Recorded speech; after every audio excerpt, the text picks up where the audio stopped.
Meus amados irmãos, a paz do Senhor Jesus, amém? Amém. Vamos orar para iniciar essa escola bíblica, né? Projeto Escola Bíblica, já fala Escola Bíblica Dominical, né?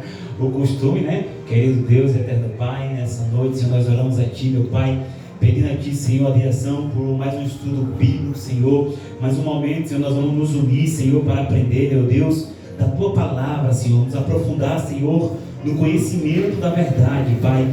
Ó Espírito Santo, nessa noite, Senhor, nós pedimos, Papai, a direção, Senhor, do Teu Espírito Santo, nos capacita, Senhor, abre o nosso entendimento, meu Pai, nos dá visão, Senhor, e nós possamos, Senhor, assim, meu Pai, nos aprofundar, Senhor, naquilo que vai ser passado, naquilo que vai ser tratado, meu Pai, aqui nessa noite. Abre a visão dos varões, das varoas, dos adolescentes, das crianças, Senhor, e que nós possamos, Pai, assim, meu Deus, focar, Senhor, naquilo que vai ser explanado, meu Pai. Nos abençoe e abre o nosso entendimento, em nome de Jesus. Seus irmãos dizem amém. Pode sentar. Tá legal aí, irmã? Glória a Deus, irmãos. Nós vamos começar sempre com o versículo que marcou a minha vida, o versículo que marcou a minha história, né? No início da minha caminhada. Eu sei que, como os irmãos, alguns aqui são novo convertidos, ainda vão ter o versículo da sua vida, né? Porque às vezes não é da noite para o dia, né? É durante 3, 6 ou 1 ano, né? Que geralmente surge um versículo aí que a gente se apaixona, que a gente fica apegado àquele versículo, né? Eu creio que todos aqui têm uma história para contar, né? E a pessoa vai pegar o microfone e vai falar como se fosse uma oportunidade. A pessoa que eu escolhi nessa noite foi a nossa irmã Antônia, que vai estar com a oportunidade para contar a sua história, pegar o microfone ali e contar para nós. O versículo que marcou a minha história, quando eu ouvi, ficou na minha mente, eu levo para comigo, quando eu oro eu sempre falo ele. É de uma forma importante que foi na vida da irmã. Mas fica à vontade, com ou sem, tá? Fica à vontade, tá? Com a oportunidade da irmã Antônia. Pode ficar sentada mesmo, pode ficar ali. Primeiro Deus, Senhor. Amém. Não mesmo, foi vários, né? Mas o que marcou minha vida mais, que eu pude entender, que eu posso muito agradecer a Deus, porque João 3,16. Que fala assim: porque Deus amou o mundo de tal maneira que deu seu Filho unigênito para todo aquele que nele crê, que não pereça, mas tenha a vida eterna.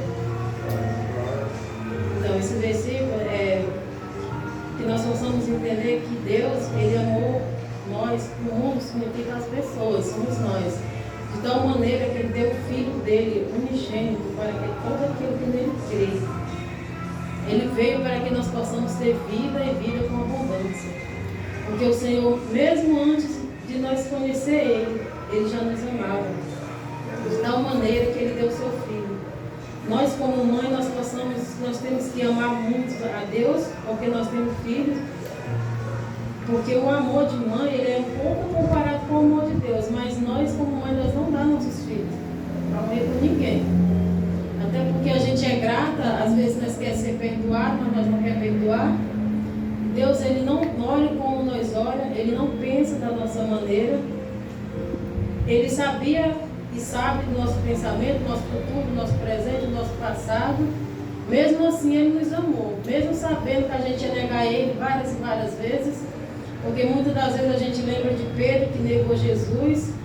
Às vezes a gente critica, eu já vi vários pregadores pregando sobre Pedro e as pessoas só olham para a falha dele na hora que ele negou, mas não olham, às vezes não prega, tipo, a atitude, ele negou, mas tipo, ele era humano, ele foi falho naquele momento, mas ele não tinha um entendimento, ele foi capacitando a mente dele, Jesus foi trabalhando no coração, na mente dele, foi capacitando.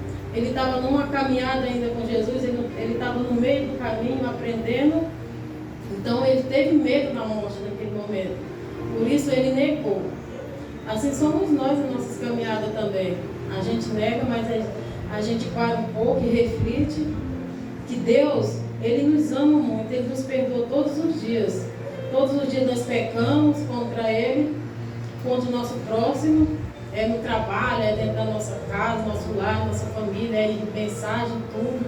Mas mesmo assim Deus ama. Aí a gente lembra, nossa, Jesus não ama mesmo, porque Deus, Ele ama, porque Ele deu o seu Filho por nós, para morrer, para que nós possamos um dia estar com Ele. Ele se esvaziou de toda a glória que Ele tinha para poder descer, para que nós possamos ter vida e vida com abundância.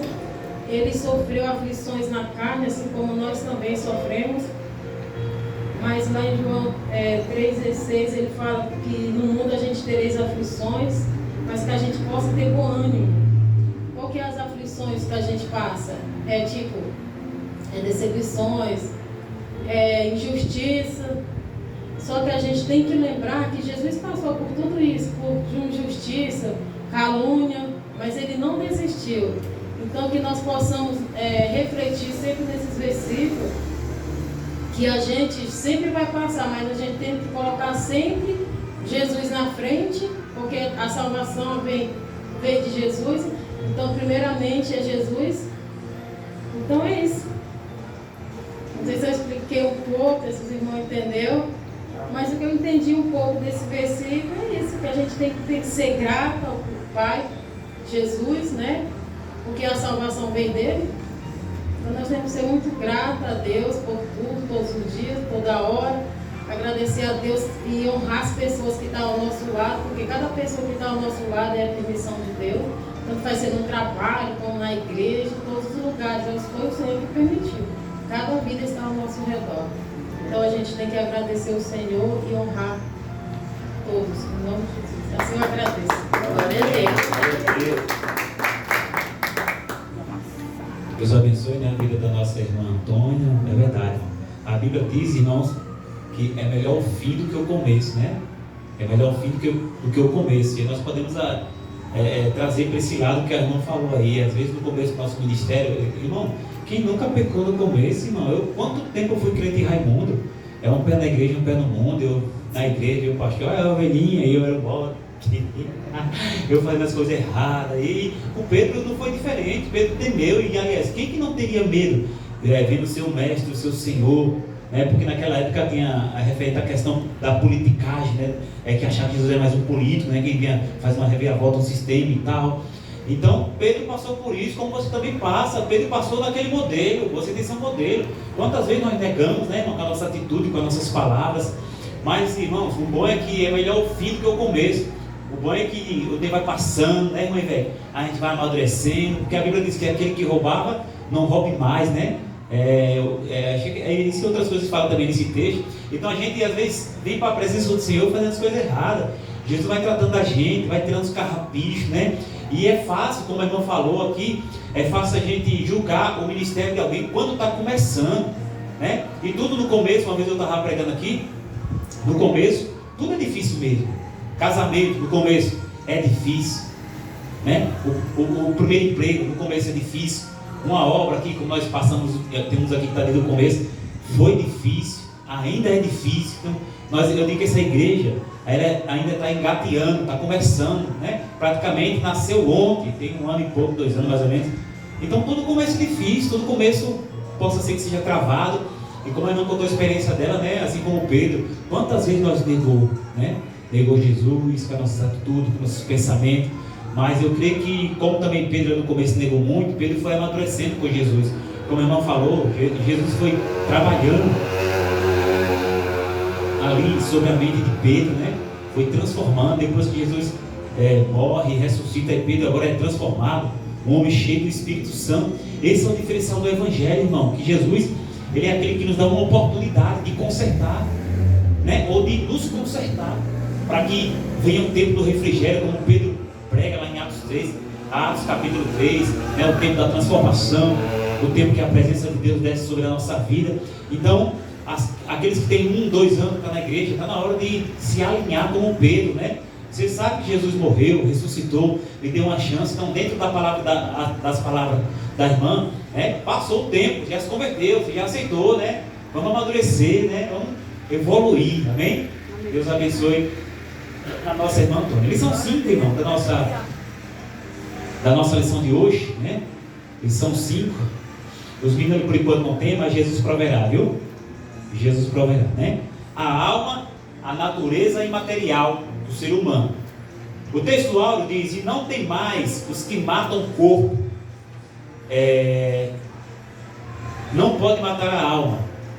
Temei antes aquele que pode fazer perecer no inferno a alma e o corpo. Eu quero que os irmãos prestem atenção, porque a Bíblia diz que a fé vem pelo ouvir, e ouvir a palavra de Deus. Então, quando eu escuto alguém falando, eu estou aprendendo algo, amém?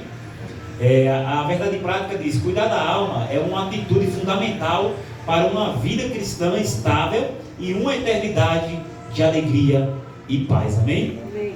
Vamos começar pelo irmão Evanildo?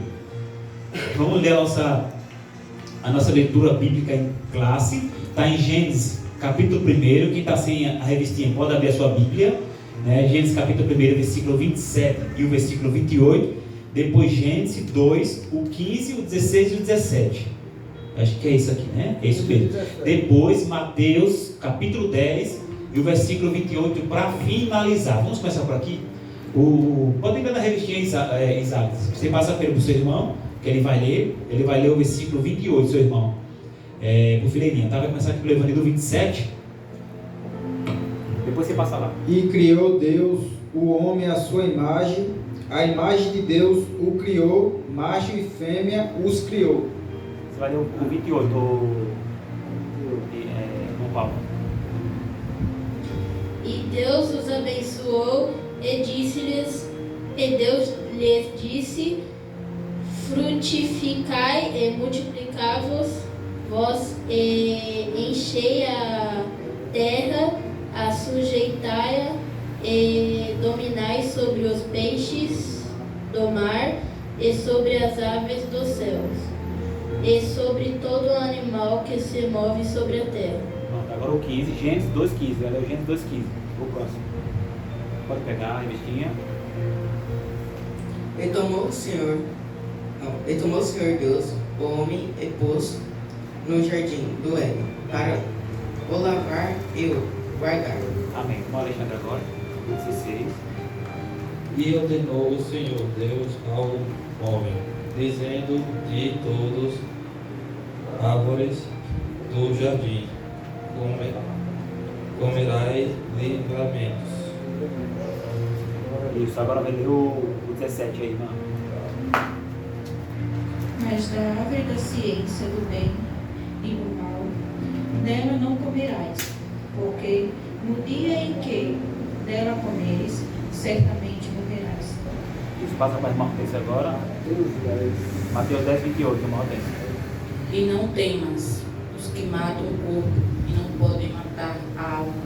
Temei antes aquele que pode fazer perecer no inferno a alma e o corpo. Amém? Amém. Amém. Glória a Deus. Irmãos, a introdução.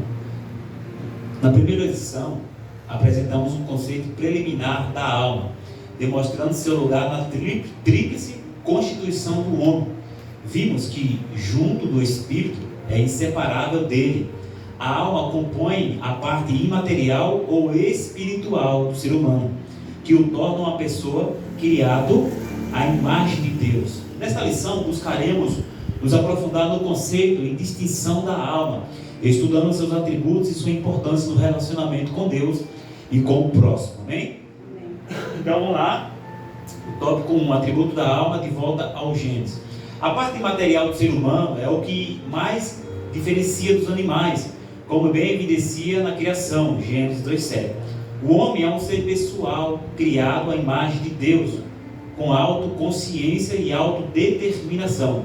O Criador fez seu representante, dando-lhe poder de governar sobre toda a obra criada. Enchei a terra e sujeitai e a dominai. Está falando das capacidades que Deus deu ao homem, né? Sua capacidade de administração, compreensão e decisão moral é resultado do caráter consciente e autônomo da alma humana. Isso é exemplificado originalmente na aptidão de lavrar e guardar o jardim. Discernir entre o certo e o errado é fazer escolhas, é dar nome aos animais. A parte afetiva do homem é demonstrada na afirmação divina da necessidade de uma companheira e na expressão de satisfação de Adão ao receber Eva, que alguns eruditos consideram ser a primeira composição poética da história humana. Amém? Vamos abrir só para confirmar aqui, irmão. Gênesis capítulo 1, 28, não sei se a gente leu esse. Acho que não, né? A gente consegue ler Gênesis 28, capítulo 1, mas leu? E Deus abençoou, né? Frutificar e multiplicar e encher a terra. Isso aí é a ordem de Deus para o homem. Olha, um tema aqui que foi uma pauta que rolou muito aí, muitas águas rolou sobre isso aí, e afetou muito o povo de Deus. Porque, por exemplo, Deus disse para Adão, né? Para receber Eva ali, e Deus o abençoou e Deus lhe disse: frutificar e multiplicar e encher a terra, né? E a dominar sobre ela, né? Mais ou menos assim. E aí surgiu aquela área dos anticoncepcionais e das injeções, né? Então, muitos crentes no começo não tomavam esses medicamentos, porque de fato, se Deus mandou encher a terra, né? Frutificar, era para encher a casa de menino mesmo. Por isso que aqueles crentes antigos eram 10 filhos, 15 filhos. Hoje em dia que às vezes a pessoa tem um e já está chorando, às vezes é 2 a pulso, né? Então, levantou-se um tema naquela época. Se a ordem de Deus era para nós procriar, né? Para pegar a sua mulher, ter filho com ela, né? Multiplicar, dominar sobre tudo aquilo que Deus criou, porque Deus, Ele nos deu autoridade. Então, muitos cristãos conservadores da época, tem muito tempo isso, teve muitos debates sobre isso. Eles, de uma forma bíblica, como nós acabamos de ler aqui o versículo aqui, Gênesis capítulo 1, versículo 28, muitos eles ficaram contra o anticoncepcional. Só que é o seguinte, tá, tudo bem, eu sou contra o anticoncepcional, porque a Bíblia diz que nós temos que expandir, gerar filhos, né? Só que é o seguinte, e quem vai criar meus 15 filhos? É porque assim, tudo que se opõe à palavra, nós como os cristãos é aqueles que vêm de Cristo, né? Então tudo que se opõe à palavra, automaticamente que tem o Espírito Santo se opõe. Então houve muita resistência. Com o passar do tempo, os cristãos aceitaram. Porque é o seguinte, tá, não vou usar agora anticoncepcional. Agora estou grávida.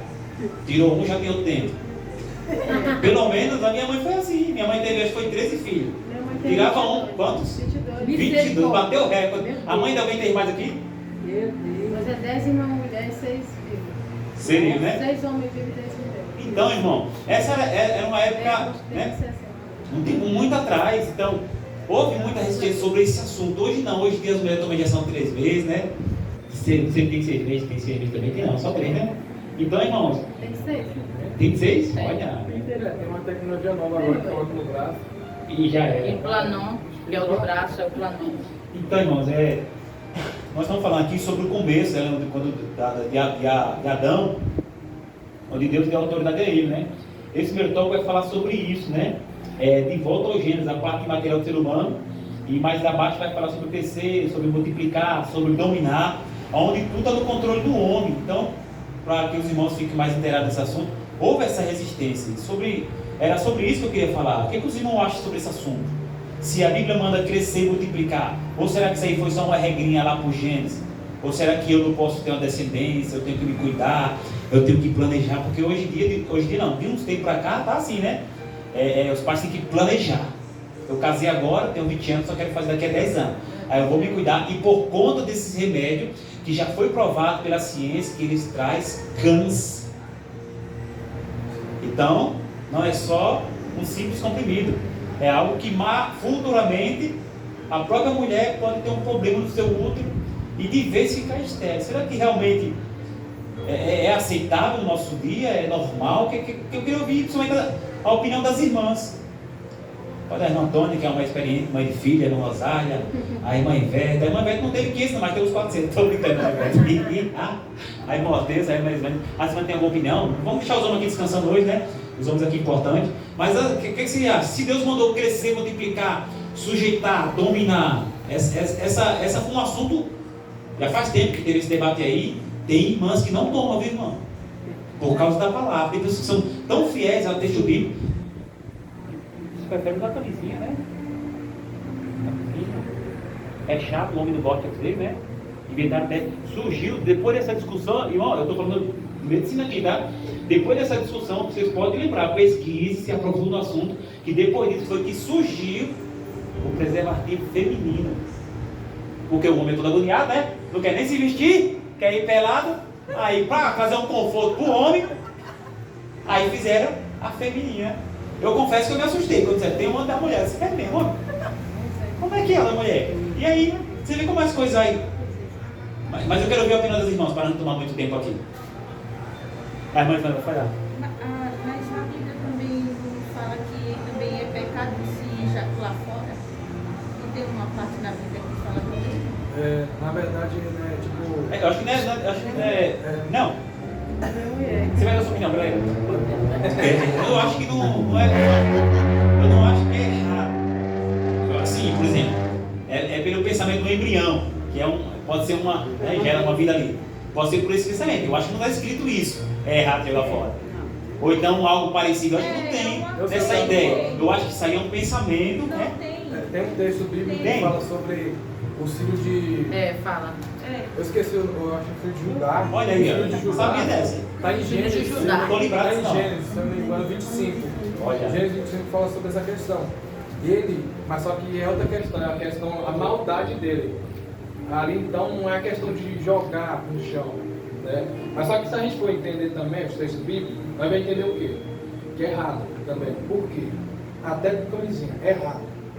Por qual questão? É uma vida. Olha que tema bom, né, irmão? Tá vendo como nós tentamos?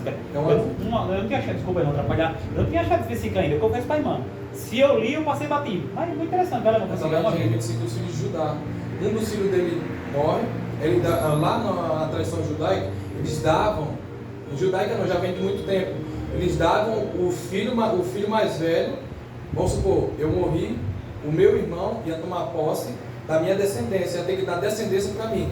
Então, por essa questão, o filho de Judá começou a se deitar com a cunhada dele, e quando chegava na hora de surgir descendente do irmão dele, ele tirava e jogava ao chão. Então o problema não é jogar. Não. O problema é que ele estava deixando. maldade. Não estava cumprindo aquilo que era para ele. Tipo, ele tinha que gerar com aquela mulher. E ele não gerava. Tipo, ele fazia onde gerava, não é isso? Ele estava colocando ela como uma prostituta. Usando. Né? E Deus matou ele. Aí depois o pai dele colocou outro irmão, o irmão continuou a mesma. Matou também. No terceiro, quando chegou no mais novo, esse, se eu não me engano, aí o Judá fugiu da responsabilidade. E ela foi, e aconteceu o quê? Ela se vestiu de prostituta, ficou com o próprio sogro para gerar descendência do esposo dela. Aí depois gerou uma confusão lá, mas tudo se resolveu, quem estava justo era ela nessa situação. Mas a questão de jogar o esperma, a gente tem que entender que lá em Jeremias, capítulo 1, verso 5, vai dizer que Deus nos conhece muito antes de nós estar no ventre da nossa mãe. Então a gente já sabe onde é que nós estávamos. A gente pode pensar que não, mas o esperma ele traz vida, então ele é vida. O embrião é formado através do escroto do homem, através do esperma do homem. Então aquilo ali traz vida e é vida. Se a gente for entender o contexto bíblico, a gente pode pegar as mulheres também que não poderiam ter filhos. Elas só tiveram filho com a permissão de Deus. Então, se Deus não quiser que a mulher tenha filho, ela não vai ter. Para isso tem a oração. Mas só que é aquela questão. A gente tem que entender na questão espiritual. Deus é aquele que dá à mulher o poder de conceber e de não conceber. Se Deus quiser que ela conceba um filho, ela vai conceder. Então é aquela questão. É uma questão de fé. Tudo que você crê acontece. Né? Então eu entendo que de deixar o esperma cair fora, jogar no chão, é pecado também. Porque você está jogando uma vida fora. Aquilo lá, olha, se você for entender a quantidade que sai, é mais de 4 milhões. Mais de 4 milhões. Mais de 4 milhões. Se você fizer uma tomografia na hora que acabou o ato, você vai ver os bichinhos tudo andando, procurando um caminho dentro do útero. Então, é um crime. É um crime. Então, a vida não começa só quando o embrião começa a formar. Começa desde o ato. Desde o ato você já está começando para fazer uma vida. Ai, Pô, irmão, eu estou pensando quantas vezes eu assassinei. Me perdoe, pai. Quando eu tinha 14 anos, eu matei tanto menino em cima do meu Jesus. Você matou também, não ia que você era santo, não. Tu matasse também. Ô, gente, uma forma que nunca matou ninguém. Aí, né? Nós fomos assassinos, mas é isso. Mas não teve inocente, né, irmão? Nossa, nós matou tanta gente. Nós matou mais que da vida. Né, irmã? É a fase, né? É a fase do menino, né? É a fase alegre, né? Mas, as irmãs, quem deseja fazer algo sobre o assunto? Eu acho que, tipo assim, for viver a Bíblia, não deveria tomar nenhum remédio. Se for seguir mesmo a Bíblia, você não toma nenhum remédio, nem contracepcional, nem nada disso. É como diz o irmão fora. Por quê? Porque é de Deus, não foi ele que fez. Então, se está na Bíblia, vamos procriar. Porque Deus, ele vai dar condição, ou ele quando ele fala, se você não tiver condição, ele vai cessar. Eu penso dessa maneira. Porque, tipo assim, se eu tivesse casado com um homem de Deus, com um homem evangélico, jamais eu teria meus filhos. Eu me arrependo, mas eu nunca casei, então eu acho que é errado. Assim, porque isso foi Deus que fez, né? Eu acho errado. Isso acontece muito no relacionamento proibido, né, irmão? Por exemplo, não quero engravidar, vai lá. Aí o cara errou.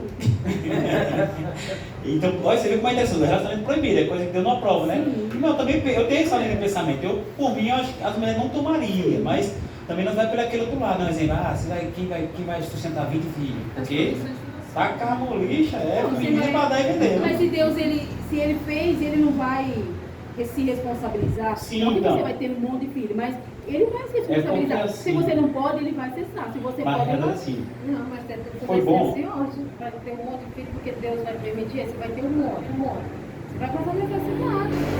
Mas dependendo da sua condição, você vai passar necessidade. Mas se você aí eu não vou for tomar, eu vou estar fazendo creme, não tem que dar. Então, o assunto é muito complexo, né? Tipo assim, vou fazer 20 filhos, eu vou acabar minha saúde porque filho, queira que não queira.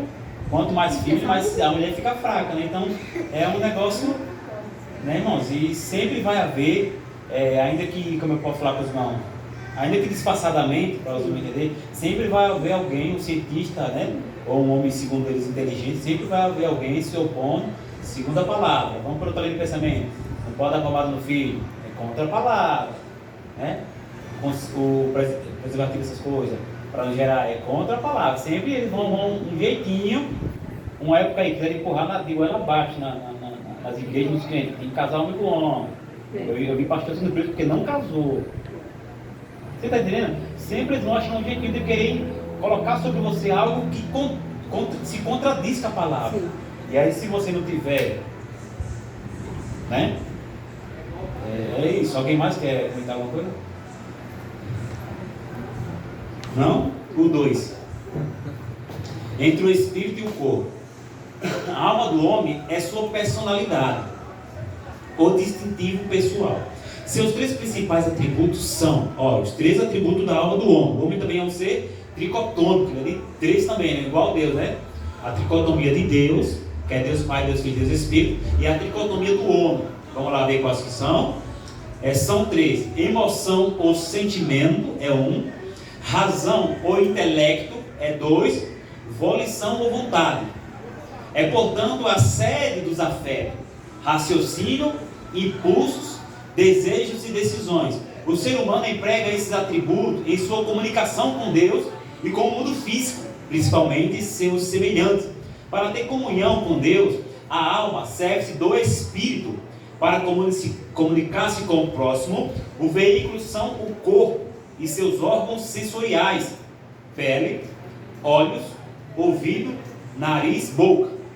Pode-se dizer então que a alma funciona entre o espírito, que se conecta com Deus, o ser divino, e o corpo, que se conecta com o mundo dos homens.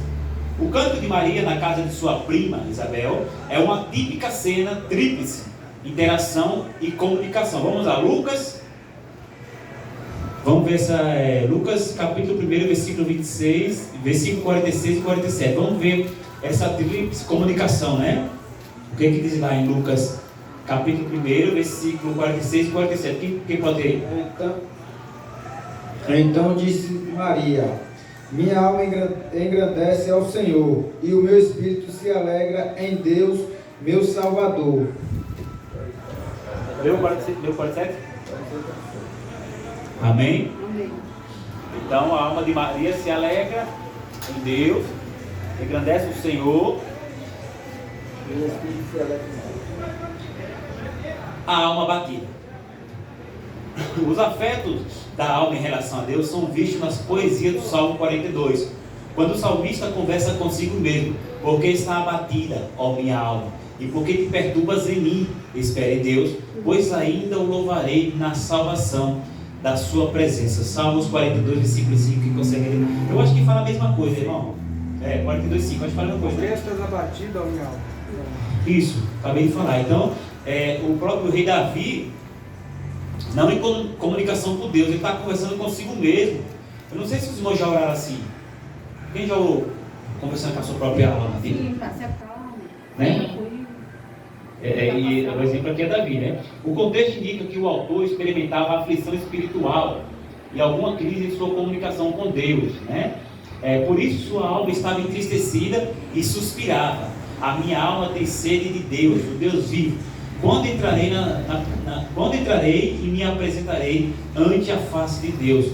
O Salmo 84, verso 2, também ilustra essa função da alma, assim como o Salmo 51, no qual Davi fala da sua tristeza e do anseio por um espírito reto, voluntário e renovado, o que devolveria a alegria e integralidade, eu quase que não saía, de seu ser. Salmo 51, do 7 ao 12, mas é grande, não precisa ler, irmão. Então nós sabemos, irmãos, que nesse salmo aqui, Davi caiu, então a alma de Davi pecou, não foi o espírito de Davi, foi a alma de Davi. Davi foi levado ali pelas emoções e pecou. Então a alma de Davi estava abatida, triste, né? Então ele estava ali esperando se alegrar em Deus.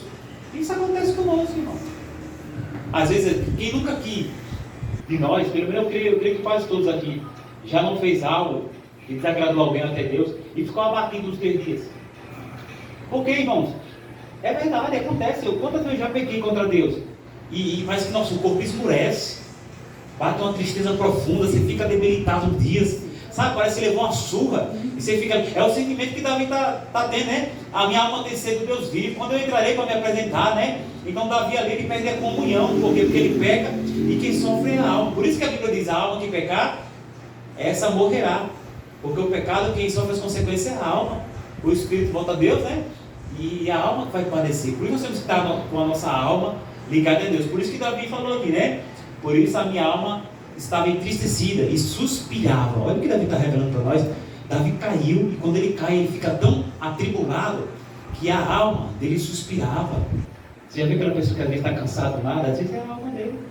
Não tem pessoa que às vezes, por exemplo, ela está em casa e do nada ela fala assim: é as emoções que vêm através disso, né? Já viu a mulher cantar uma música lá, circular, fala assim, quando a mulher está começando a sentir paixão, ela começa a suspirar sozinha. A alma dela está pensando no amado. Não é a sede das emoções. A alma está ligada ao seu corpo. Se você se apaixona, você respira fundo. Se você peca, quem nunca respirou aqui fundo pelo amor? Eu já chorei tanto. Eu novinho, já pretinho, fazia um vizinho lá no Nordeste, chorando na esquina de casa lá, porque a menina não olhou pra mim. Mãe, você acha que não? Nós sofremos por amor. É a alma.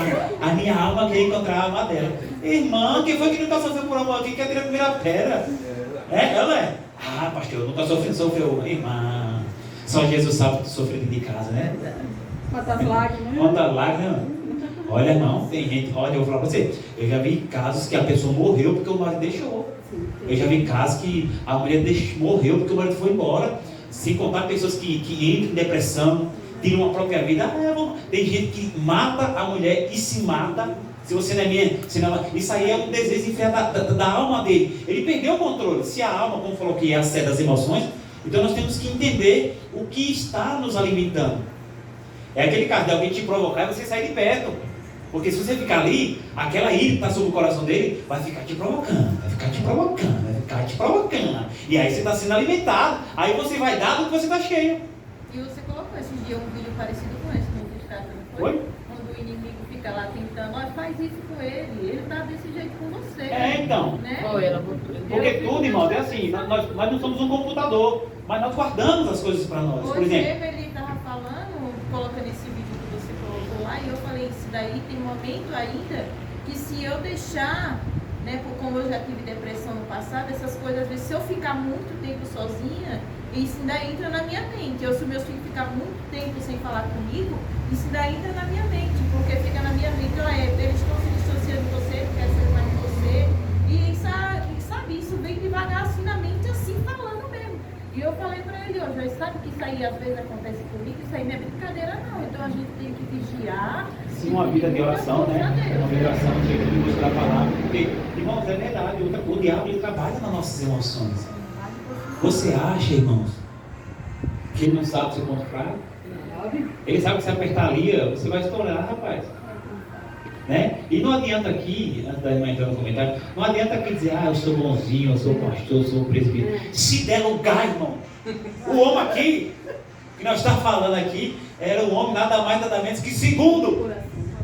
Era alguém que Deus olhava para ele e dizia, eu amo Davi. Davi significa amado. Olha, irmão. É pouco? Amado, no segundo coração de Deus. E estava aqui caído. Os desejos, as emoções da vida entrou pelo olhar na vida de Davi. E Davi se perdeu na sua caminhada. Então nós temos que ter muito cuidado. Vai lá, irmão. Dentro disso que ela acabou de falar, de eu escutar a voz, eu já tive depressão, tive ansiedade, pânico, mas quando vem esses pensamentos na minha mente, eu falo assim, Satanás não tem poder sobre mim mais. Eu estou lavada e remida no sangue do Cordeiro. E aí eu ponho um louvor e eu falo, eu não aceito esse sentimento de solidão, porque eu tenho que aprender, eu falo na hora que vem, que acontece isso, mas é quando eu estou na situação que eu estou um pouco abatida, assim, que acontece com a gente que está um pouco, às vezes, como o pastor falou, meio abatido, e vem isso realmente forte. E eu falo assim, eu não aceito isso na minha vida, porque Jesus já me curou da depressão, da crise de ansiedade, do pânico. Então, Satanás, cala a sua boca. O único que pode falar, eu falo no meu quarto, eu falo alto. Eu falo, Satanás, cala a sua boca e sai aqui em nome de Jesus. Porque quem pode falar comigo é só Jesus de Nazaré, porque ele se entregou na cruz do Calvário pela minha vida. Então, você não tem poder de me acusar. Então, isso é muito importante, você estar em jejum e oração, tá buscando na palavra, tá buscando louvor, que ele não tem poder sobre você quando você declara a palavra do Senhor.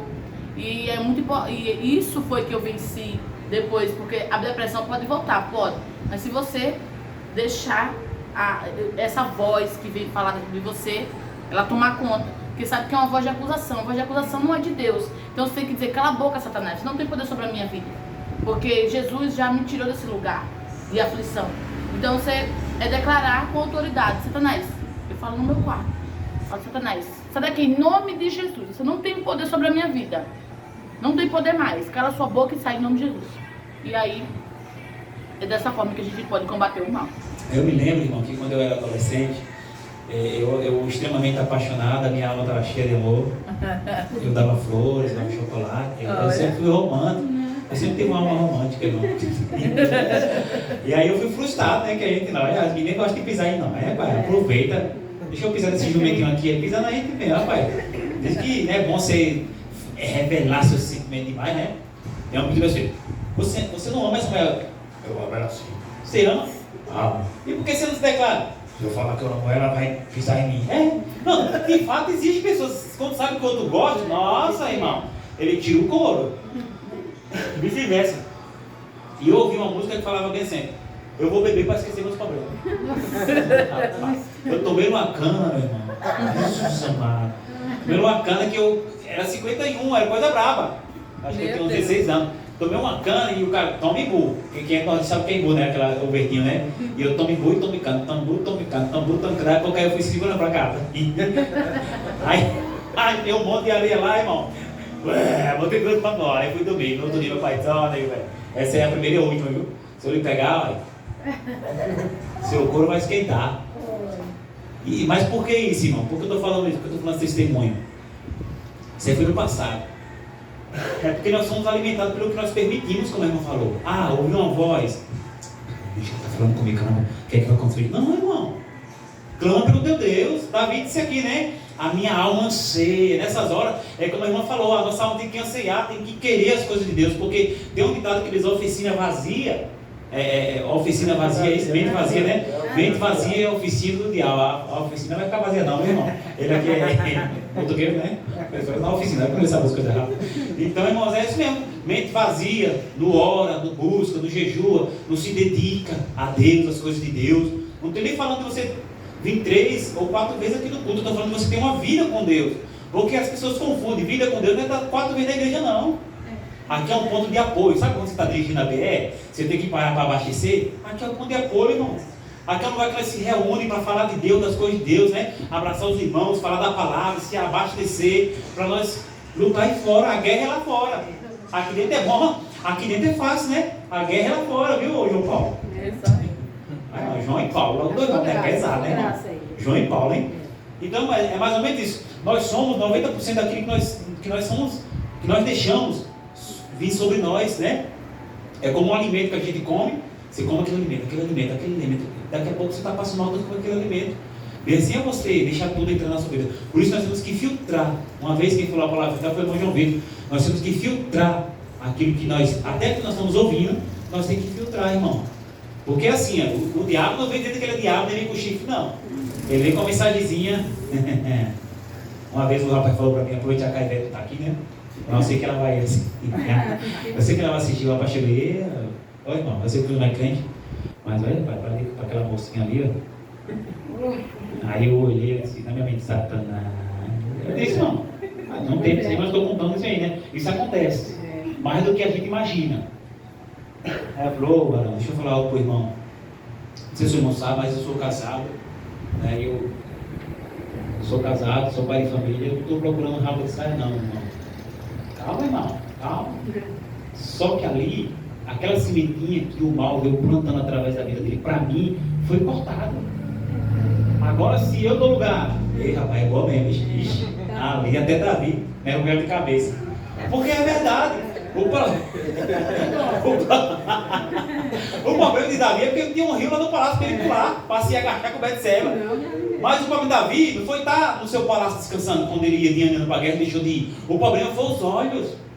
Os olhos alimentam. Diz que o homem é conquistado pelo olhar.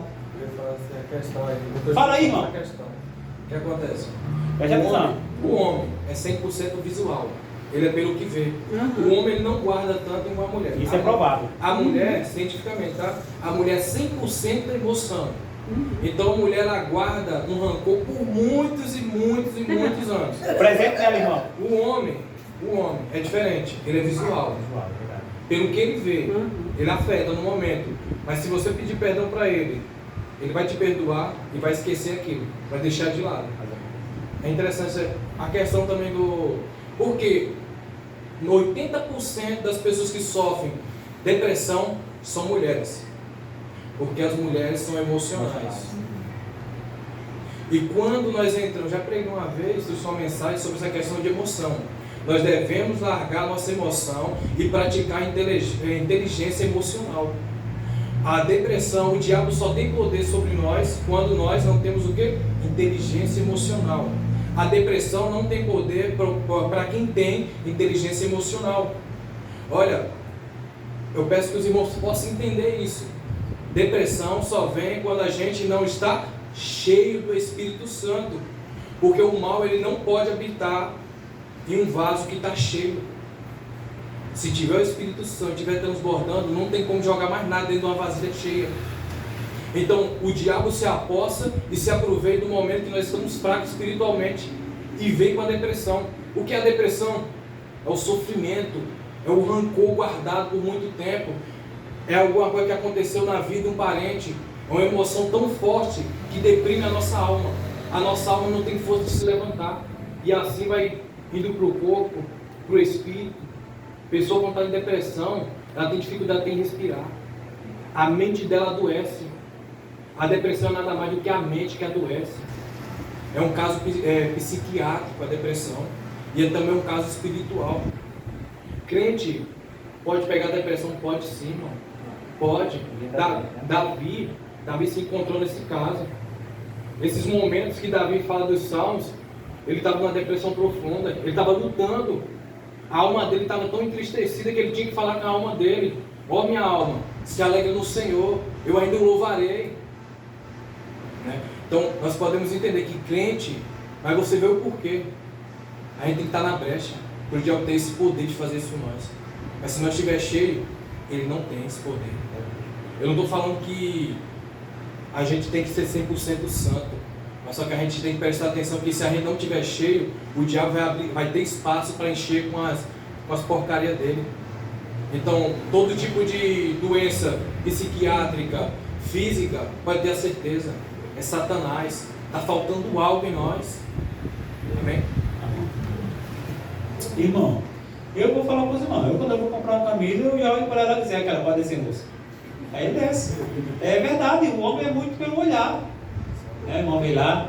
Quando eu vejo a Bíblia, agora não, mas quando eu for comprar uma Bíblia, que eu olho a capa, eu digo, é essa. Às vezes outro tem a capa até feinha, mas é melhor. Tem homem que quando vai comprar o carro, ele se apaixona pela cor. Quando vê aqueles farolzão brilhando assim, é esse cara, é esse o carro. Ah, o motor tá ruim. Né? Já as mulheres são, como eu comentou, são mais sentimental, né? Ah, você quer deixar a mulher feliz, traga um chocolate para ela, uma florzinha. Tem tanto tempo que a gente dá uma flor, né? Não? Meu coração de Deus. Olha, se você der um grito numa mulher, rapaz, ela vai passar aqui remoendo, ó. Vai remoer. Deu um grito, deu um grito, né? Deu um grito, fala nada.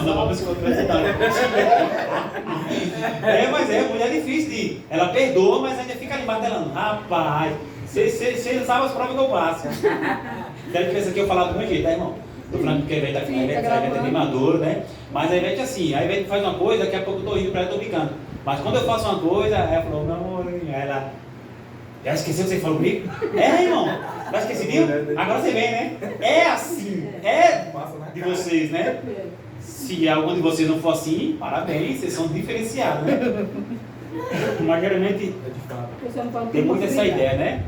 Eu só não gosto de falar porque passou, acabou, porque eu não gosto de ficar remoendo aquilo para começar tudo de novo, eu não gosto.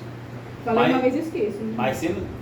Esquece? Esqueço, eu não fico falando de volta não, quero daqui pra frente, ó. É pra frente, não ou pra trás de novo, né? Perdoar não é esquecer, né? Mas é não relembrar. Né? Ah, filho, beleza, perdoou, tá bem o casal, tá bem na família, mas você vai ficar lembrando daquilo que machucou, você perdoou, né? Olha, a sinopse 1.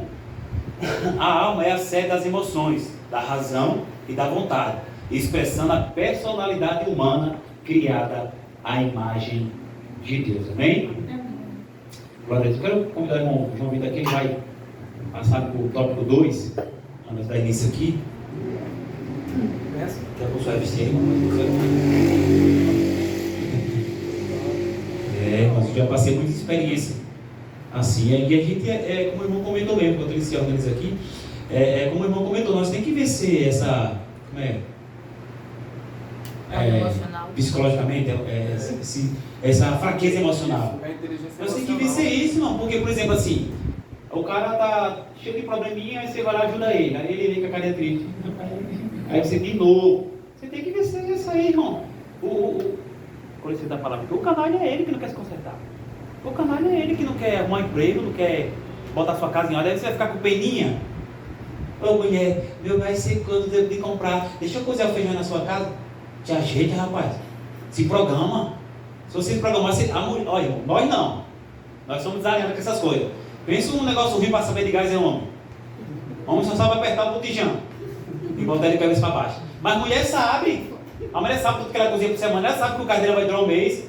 Engraçado que a Ivete é assim, faz um raio-x. Parece que ela tem um 8 mil anos pro gás de cima. Tá acertando o Vladimir. Fala, cala a boca, Ivete. O gás vai escutar. Cala a boca, o botijão vai escutar. Mas que ele escuta. Eu falo, ai, vai ser calada, seja abençoado em nome de Jesus. O bicho não aguenta mais um dia. Ela até se surpreendeu quando eu cheguei lá em Santos ontem e disse que eu fiz cuscuz, esquentei feijão, fiz até pudim no forno e não sei o que. Ela assim, foi mesmo, olha mesmo. Cala a boca, velho. Mas mulher sabe, então, às vezes, nós se vitimizamos, não sei como é que se fala essa palavra. Em tudo, não, você sabe, irmão, sua casa não funciona. Você sabe quantos que de arroz vai passar um mês, mas fica aí chega no dia 20, amor, acabou a farinha. Te ajeita, irmão, tu sabe que teus filhos comem farinha, tu sabe que teu marido é um verdadeiro farinheiro. Então compra farinha para esse homem, tu pede de farinha, irmão. Pega os 5 quilos, então, aí fica, eu não vou no mercado não, vai você vai ter cansado. Então se organiza, vai fazer as compras? Faz uma compra só. Tá entendendo? Para de tudo se vitimizar. Você pode se organizar. para perder esse mau costume, né, irmãos? Então vamos aprender. A alma é a sede das emoções. Então tudo é guardado na sua alma. Quem não, irmãos, aqui, que atira a primeira pedra, quem nunca passou por isso? Quem aqui de vocês não trouxe um trauma da infância? Eu fui expulso de uma festinha. Eu tinha essa idade. Eu choro até hoje. Me expulsaram. Eu tinha medo do pé. Eu disse, Jesus, eu pretinho, límpido, branquinho, filho de rico, aquela bermudinha rasgada, disse, Jesus. A mulher, vaza. Até hoje eu tenho esse trauma. Se você fosse expulsar uma criança pequena, expulsa com carinho, viu? Seja grosso assim, não. Mas eu nunca esqueci, desde a minha infância. E esse trauma ficou na minha alma. Eu só me libertei desse trauma quando eu encontrei Jesus, comecei a amadurecer na fé. Tá entendendo? Eu estou liberto, mas não esqueci. Eu tenho um trauma que tomei uma pizza de que o carrinho do João travava, né? Na frente. Aí eu fui andar com ele, o carrinho dele bateu de cabeça no chão assim, com tudo desse tamanho. O pai me deu uma pizza que eu derrubei ele. Aí você ficou traumatizada? Eu ainda lembro até. Oxe, eu uma pizza de Xuxa, não foi não? Me mijei todo dia. Tu aprontasse, mas tu tá treinado porque tu aprontou? Não, mas eu cuidava dele, né? Aí o carrinho, quando foi na... Travou e... Travou, aí fez assim, travou. Aí o João fez assim de cara no chão. O carrinho foi com tudo. E até hoje você esqueceu? Esqueci. Acho que amassou aqui, é. Meu Deus. Vamos passar pro tópico 2? Glória a Deus. Louvado seja o nome do Senhor. Irmãos, o tempo se avança, mas para a gente poder entender esse tópico, o tópico 2, que fala a natureza da alma, a imaterialidade e a imortalidade, é necessário nós ler todos os versículos para a gente poder entender e explicar, né? Mas não tem problema não, hoje todo mundo está tranquilo, né? Dá para ter umas novas, tá? Para a gente entender o texto, né? O pai já está sabendo. Tomando permissão sem falar antes. Amém, louvado seja Deus. Tópico 1, o título Distinção de Substâncias. O texto de Mateus, capítulo 10, verso 28, é um excelente fundamento para o estudo da alma como parte da natureza imaterial do ser humano. Em um só versículo estão profundas verdades espirituais reveladas por Jesus a respeito de nossa psique, algumas delas relacionadas a debates alimentados ao longo de toda a história, inclusive no contexto da igreja. Em primeiro lugar, Jesus expõe a clara distinção de substâncias entre as partes material e imaterial do homem. Uma tangível, o corpo, que pode perecer por ação humana. Outra intangível, a alma, que não pode ser destruída pelo homem.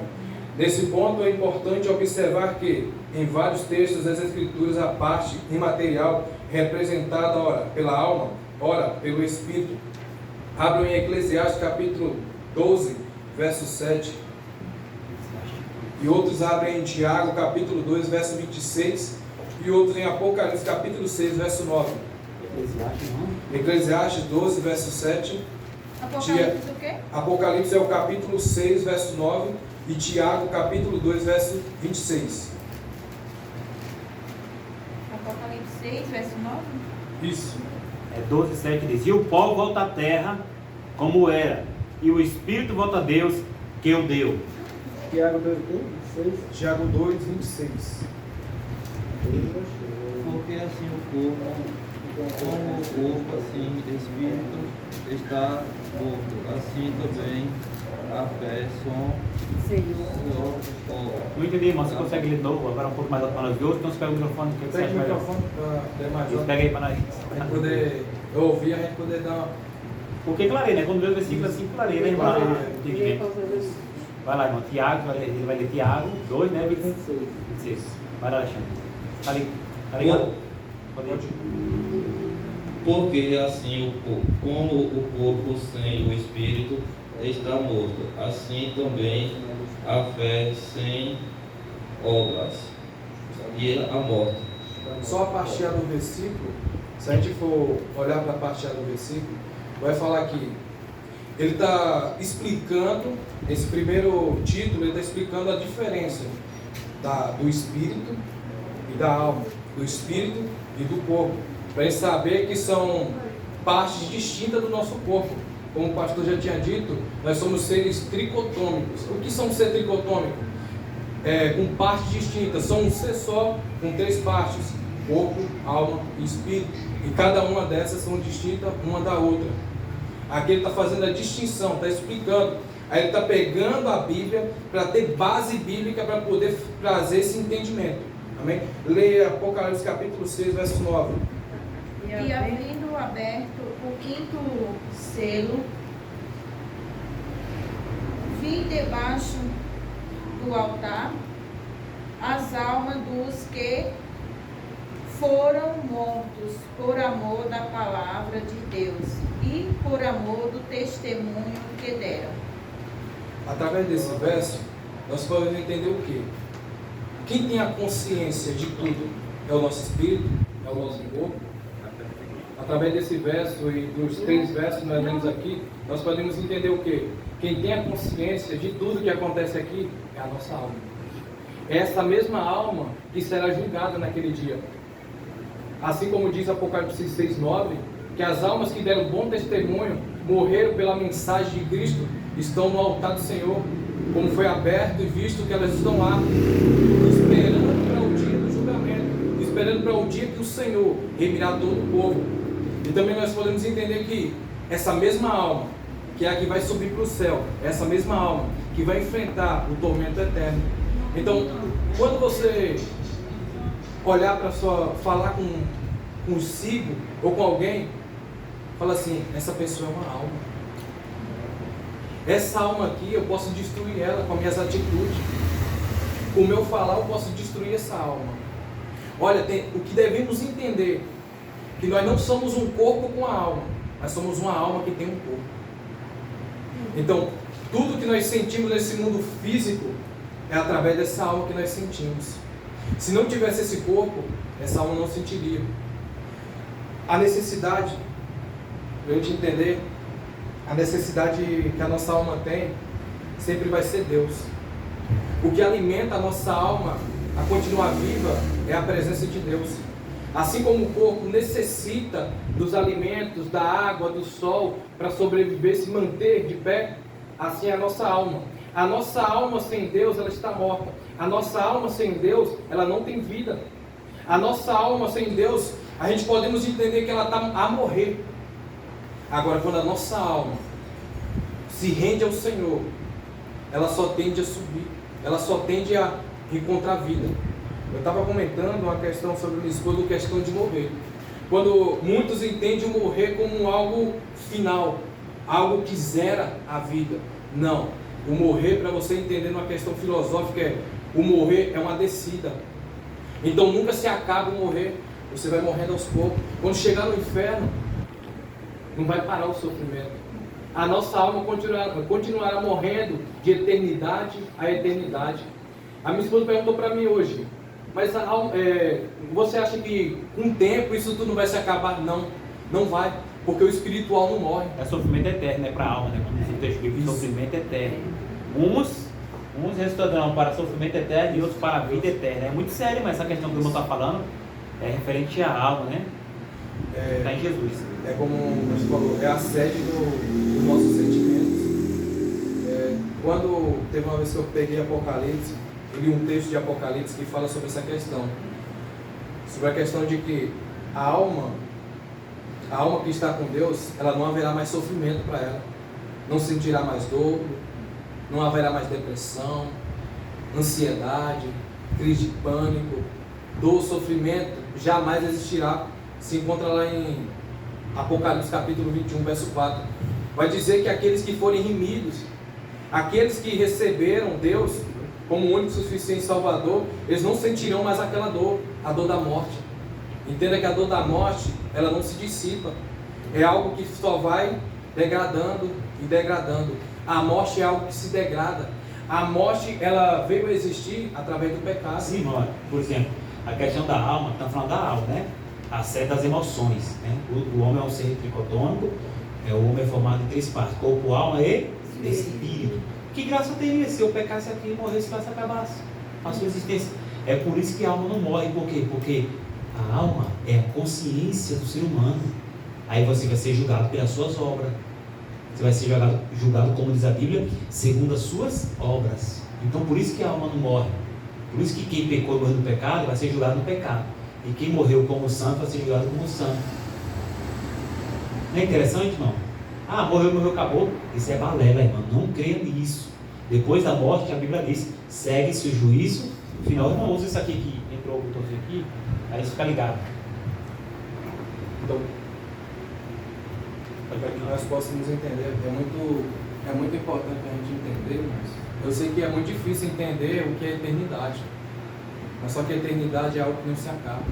Aqui nós temos na nossa consciência, aqui no plano material, nós não temos essa consciência do infinito. Mas o infinito, para ter uma noção, é algo que não se acaba. É um ciclo vicioso que não se acaba. Continua seguindo a mesma ordem sempre, sempre. Assim como o espaço, muito diz que tem limitação. Tem limitação para Deus, para nós não. Para nós as coisas, quando a gente entende o infinito, nós podemos pegar um exemplo. Se nós pegarmos uma pirâmide que tem mais de 1000 metros, e a cada 1000 anos passa uma ave, e ela passa com lenço, e esse lenço risca essa pirâmide de aço. Imagine quanto tempo vai se durar para se desgastar toda essa pirâmide. E esse pássaro só passa de 1000 em 1000 anos. Esse é um exemplo básico de eternidade. A eternidade não é 1, não é 2, não é 3 dias. Então nós devemos pensar o que é que nós estamos fazendo com o nosso corpo, porque através do nosso corpo a nossa alma vai pagar. Qual é a eternidade que você quer? A pergunta é essa. Qual é a eternidade que você tem para a sua alma? Qual é a eternidade que você está cultivando para a sua alma? Lembre que Romanos diz assim: o salário do pecado é a morte. E a morte é algo degradante. A morte não é exclusão total, mas é algo degradante. É sofrimento sem parar. É sofrimento sem tempo de esperança. É sofrimento eterno. Amém? Da continuidade, o título 2 diz assim: imaterialidade e responsabilidade pessoal. Ao tratar do perecimento da alma e do corpo no inferno, Jesus refuta as concepções antropológicas materialistas existentes desde a antiguidade. Em tempos modernos, temos o marxismo, que prega que o homem se resume à matéria, ignorando a existência de uma alma consciente após a morte. Lucas 16 vai falar sobre, para os irmãos não se prolongar, essa passagem é lá em Lucas 16, capítulo 19, ao verso 31. Ela vai falar sobre a parábola do rico e Lázaro. Ela vai dar uma hipérbole de que existe um céu e um inferno. Existe a morada dos injustos, que é o sofrimento, e também existe a morada dos justos. Muitos podem levar esse texto aqui como se fosse: olha, pastor, o Senhor é rico, você não vai para o céu, não. A irmã Antônia, ela é pobre, ela vai para o céu. Não é, tá? Muitos levam esse texto por entender que quem é rico não vai para o céu. E Jesus veio para o pobre. Eu já ouvi muito falar isso, Jesus veio para os pobres. Errado. Errado. Essa hipérbole aqui, né, como muitos consideram uma parábola, mas é uma hipérbole. É a elaboração do que virá futuro, do julgamento futuro, para todas as almas. Ele dá um exemplo. Não é uma história real, mas também é um exemplo daquilo que pode ocorrer com a mim e com a sua alma. Depende do que eu faço e do que você faz. Mas vamos dar continuidade para entender também. A questão é que, eu não sei quem estudou aqui filosofia, sociologia, fala sobre esse marxismo. O Marx, ele é um homem que ele começou a trazer uma revolução. Foi no começo lá na Inglaterra, na Revolução Industrial. Ele começou com as ideias sobre que tudo que acontece aqui, quando esse corpo aqui perecer, acabou aqui. Não existe vida após a morte, não existe julgamento após a morte. Ele conhecia a Bíblia. Se a gente for entender o que ele fala, e for entender a biografia dele, nós vamos entender que era um homem que entendia a palavra, porém, ele pegava contra a palavra. Por quê? Economia, política. A economia e a política, irmãos, no nosso país e em demais países, vem destruindo a teologia. vem destruindo a religiosidade. Quando eu falo religiosidade, eu não falo de algo que a gente interpreta como homens engravatados que só pregam por dinheiro. Eu estou falando teologia, estou falando religiosidade. Eles estão querendo destruir a proximidade com Deus. Ele está querendo colocar na mente dos homens e das mulheres que depois daqui não existe mais nada. Depois que você morrer, já era. Ele só prega o materialismo. Ele fala que você tem que nascer, construir, viver, construir família, e no final, se você morrer, está tudo kit. Mas a gente sabe pela palavra que não é assim, que existe uma vida após a morte, e que as consequências do que nós fazemos aqui, nós teremos lá no futuro, as consequências para a nossa alma. Então, não se apega ao material. O material, ele é passageiro. Nós somos seres espirituais. Não cai nessa ilusão. Ainda é pregado muito. Quantas seitas nós temos no Brasil e no mundo afora que prega que o ser humano é só material, que ele não é alma vivente, que ele não tem um espírito, que Deus não existe. Quantos agnósticos, quantos ateístas tem? Aqui nós estamos de frente a um ateísta. Ele sabe que Deus existe, mas com a burrice dele, ele tenta de toda forma descredibilizar a presença de Deus, descredibilizar que Deus existe. Mas essas pessoas que são ateus, eles fingem que não conhecem, mas eles conhecem, porque eles usam a palavra para desfazer o próprio Deus, juntando cada dia mais e mais o quê? Pecados e ofensas contra Deus, para que no último dia venha o juízo para eles e eles vão ser condenados. Quer falar? Oi, irmão, o marxismo, né? Que ele prega que morreu, acabou. Eu queria fazer uma pergunta para os irmãos aqui. Responde de acordo com o seu conhecimento, seja rápido, curto e objetivo. RCO, rápido, curto e objetivo. E para os que pecam, que não tem Jesus, irmão, vai ser quanto tempo no purgatório? 1000 anos? É sério? Oi? Olha, imagina, esse é o diácono, né? Espera lá. E o João Paulo, para quem peca, quem tem Jesus quando morrer, vai ser quanto tempo no purgatório? Segundo o padre lá. Quanto tempo, João Paulo? Não sabe não quanto vai ser no purgatório? Vocês sabem? Não sabe também não? E você, Alexandre? Vocês sabem o que é o purgatório? Sabe o que é o purgatório? Segundo o catolicismo? Nunca ouvi falar sobre isso. E você já ouviu falar? Eu já ouvi falar, mas eu não lembro. É quanto tempo do purgatório depois que a pessoa morre? Não lembro. Para pagar os pecados. Eu falei, não, tá, vai, depois de morrer vai pagar os pecados dele. Eu já ouvi falar, mas só que eu não lembro o tempo não. Quantos anos assim, irmão, você vai pagar no purgatório? Eternidade, né? Hein? Eternidade. Aí tem. Tá vendo aí? E você, irmão? Eternidade. Isso é missionária, viu? Jesus amado. Irmão Rosário, quantos anos no purgatório? Não existe, ou é inferno ou é céu. E você, irmão? Se morreu sem Jesus, vai pagar os pecados. Quanto tempo no purgatório? Purgatório? Morrer sem Jesus vai para o purgatório? O purgatório é o lugar que paga os pecados.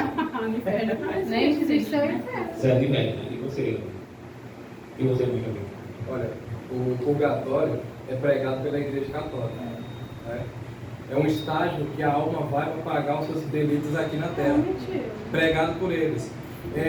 Inventários, 3:1, hereges, eclesiásticos hereges. Eles pregam que existe um purgatório, um lugar como, se você pegar, ele vai tipo meter com a hipérbole de Lucas 16, 19, 31. Como se fosse uma aprovação, tipo o rico, né? Só que a questão é, Hebreus, lembre sempre. Quando falar purgatório, você fala, olha, vai ler Hebreus 9, 27. Depois da morte só vem o julgamento. Irmão, em resumo da obra, não existe purgatório, tá? Por isso que não tem um tempo do purgatório. Ninguém paga pecado depois que vai. Depois da morte segue o juízo final. Mas a missionária falou que ia ter. Não sabe, né? Oh, meu Deus. Tá vendo quando nós precisamos da escola bíblica, irmão?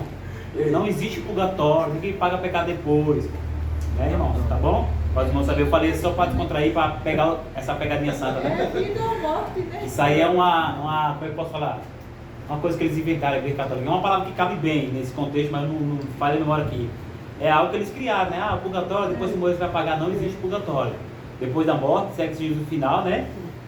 Então, Você vai pagar lá para depois, aí você fica pagar e fica santinho lá e vai pro céu depois. Em resumo da obra, irmão, não existe purgatório, tá? É uma crença católica. É uma crença dos católicos. Herege.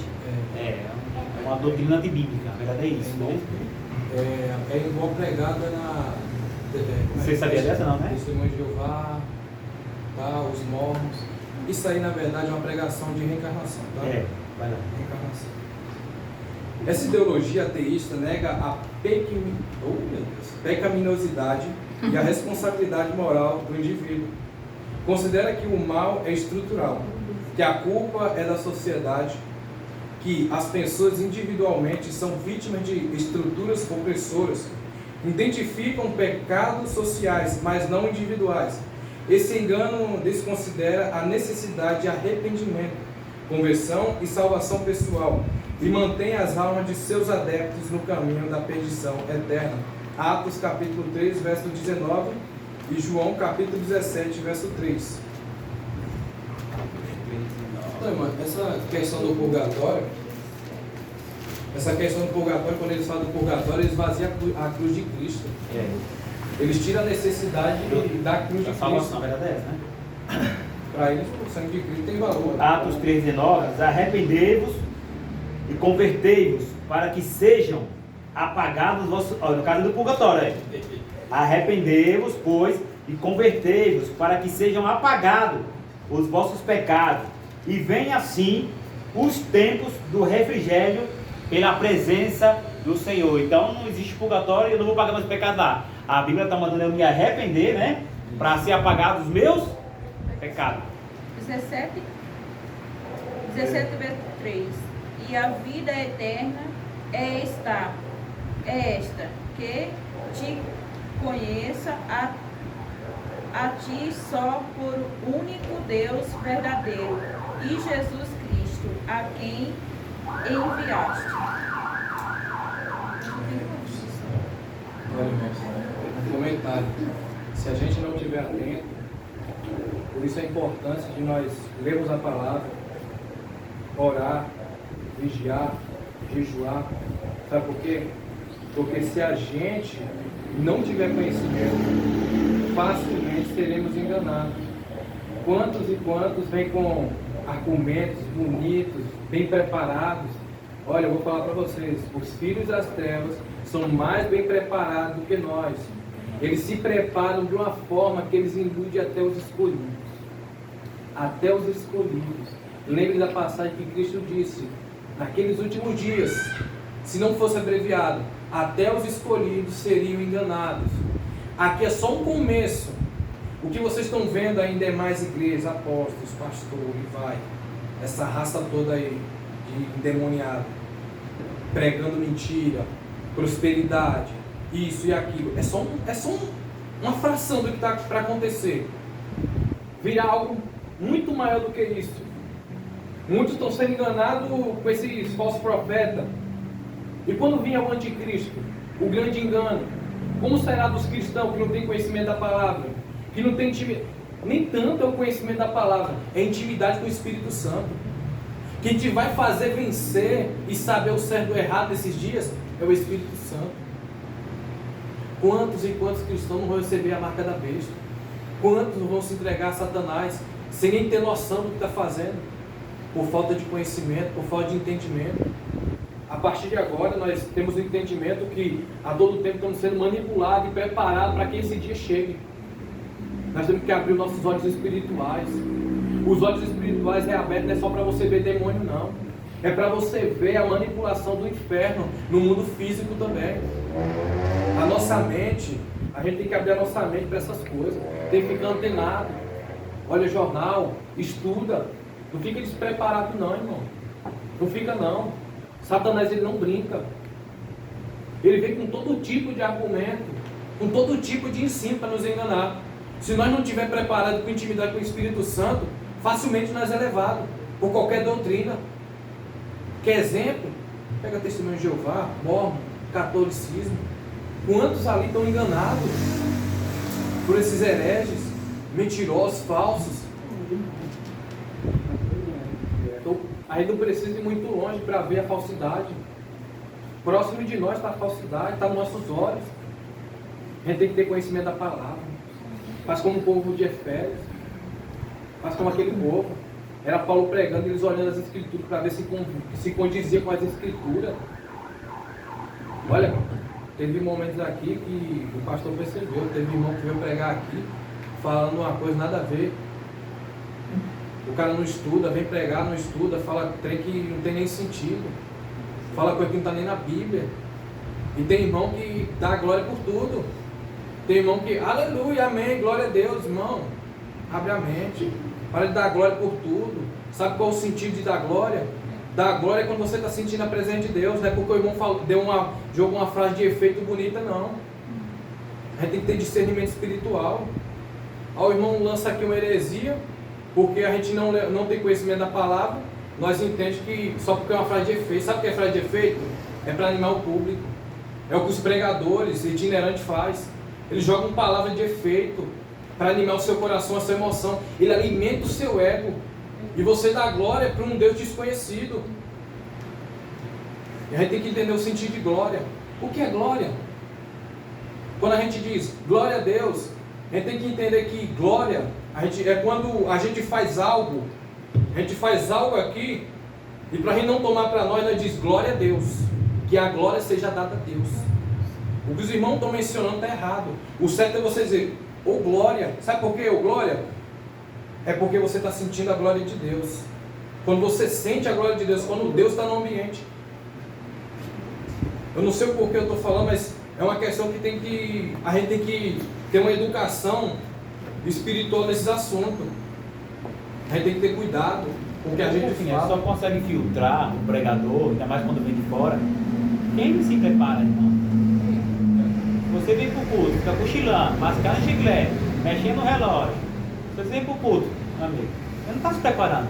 Você está cumprindo uma carga horária. É igual um aluno, ele vai lá, ele está doido que deu no recreio para ele comer a boia.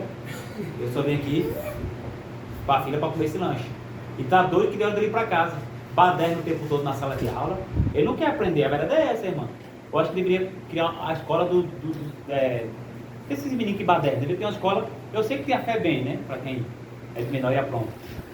Mas às vezes o que quer aprender tá perdendo o conteúdo por causa daquele que não quer aprender. Então às vezes o cara vem pregar aqui, como o irmão está falando, você dá glória sem entender o que ele falou. Você dá glória porque você dá glória no automático. Você está glorificando a Deus até pela heresia que o irmão está falando, é mais ou menos isso que ele está falando. Então, irmão, é essencial. Eu cheguei na igreja, eu vim aprender, eu quero me dedicar. Ô, irmão, você está me atrapalhando aqui? Pô, gente, dá licença, irmão, vamos botar a cadeira. Então depois do culto eu vou chamar o pastor e vou dizer que você está ficando um couro aqui do meu lado. Se a gente começar a se pegar o nosso irmão assim, irmão, pelo amor de Deus, não me aperta aqui não, viu? Deixa para me apertar em casa. Aqui é lugar espiritual, para nós adorar Jesus. Em casa nós fazemos nossos arrumadinhos. Você está entendendo, irmão? Então a gente tem que começar a dividir as coisas. Ou eu me dedico ali na hora do culto, vou focar, quero adorar, quero estar em espírito. Ou nós mesmos vamos perder, que está perdendo é a gente. E o meu povo perece por falta de conhecimento. Aí, quantas pessoas aqui não sabiam nem quanto tempo é o purgatório? Irmão, nem sabia que é purgatório, que isso é uma doutrina falsa. Está vendo, irmão? Aí, ó, meu diácono, minha missionária dizer que não sabe o tempo de Jesus. Mas não prega céu e inferno?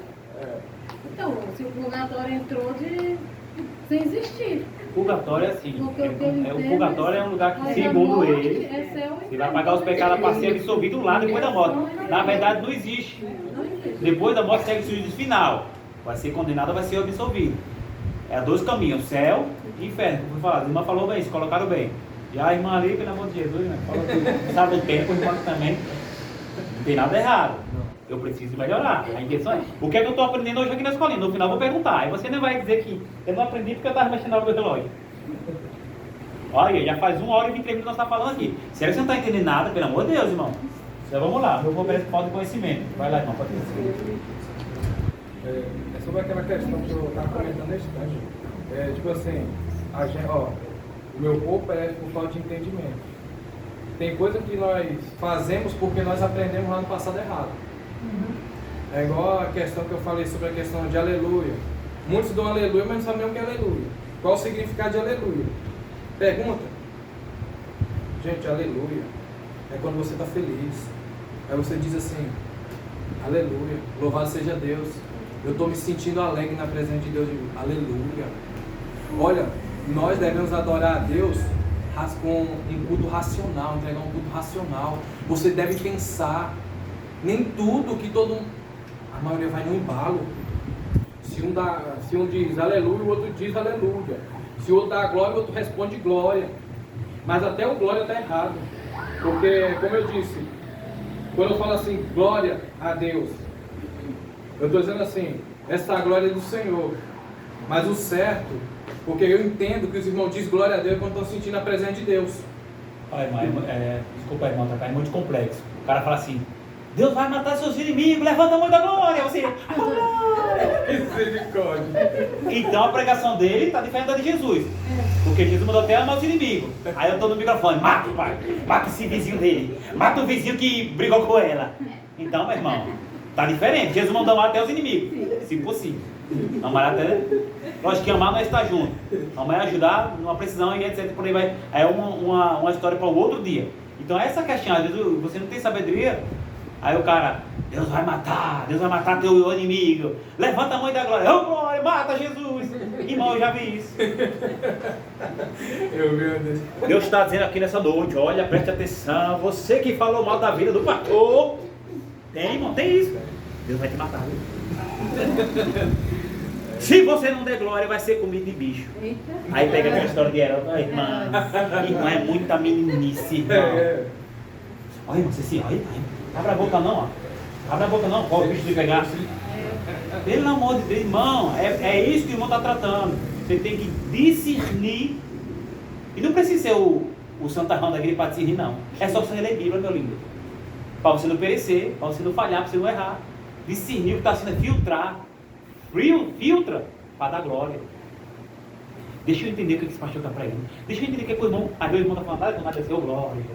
O irmão, oh, aleluia. E você dando glória, o irmão nada com nada. O irmão não falou nada. Porque tem igreja que é assim. Quando o pregador pega o microfone e diz assim, aí a igreja, as irmãs rodam e voa, sai, sobe aquele fogo na caçola. Irmã, pelo amor de Deus. O cara só falou em língua. Se é que ele falou, e você já está cheia de quê? De emocionalismo. A sua alma, que é a certas emoções, está cheia de emoção. Você aprendeu errado a vida toda.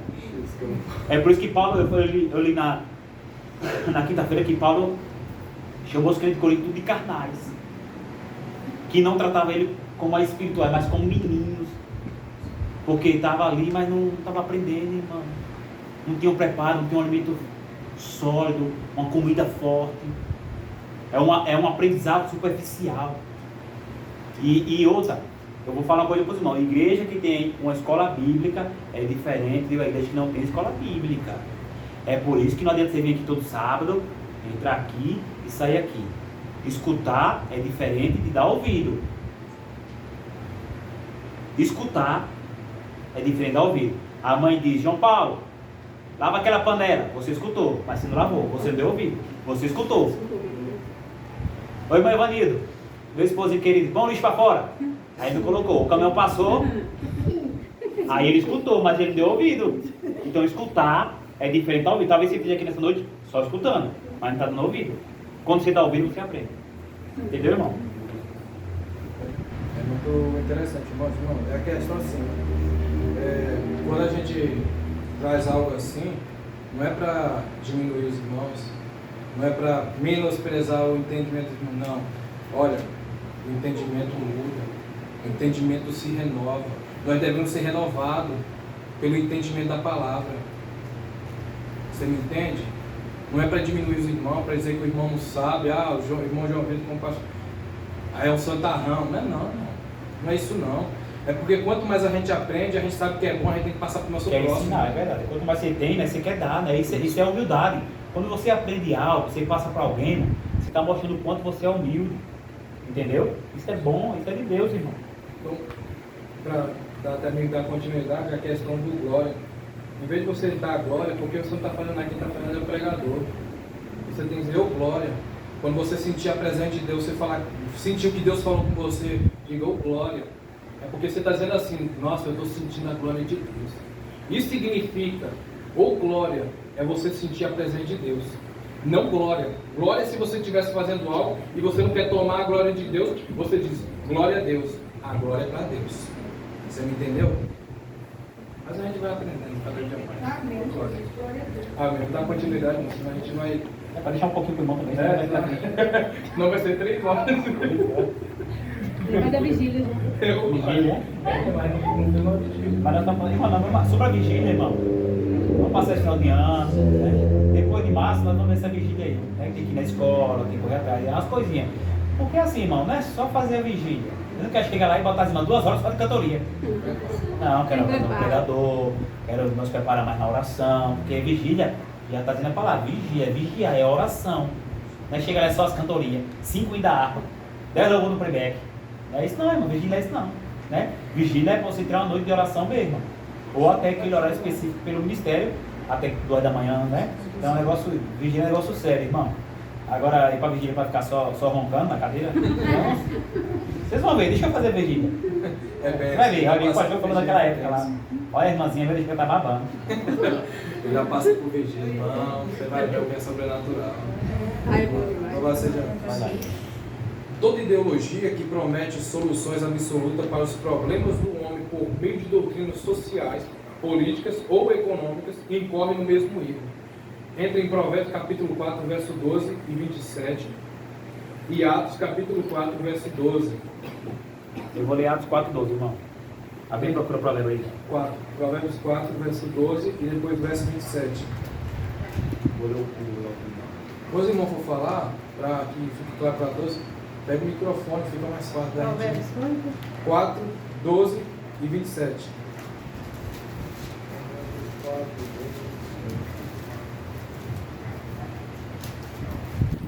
4, 12, isso, 4, 12 e 27.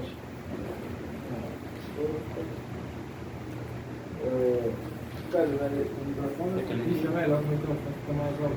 Pois o Senhor disciplina a quem ama, assim como o Pai faz ao filho de quem deseja o bem.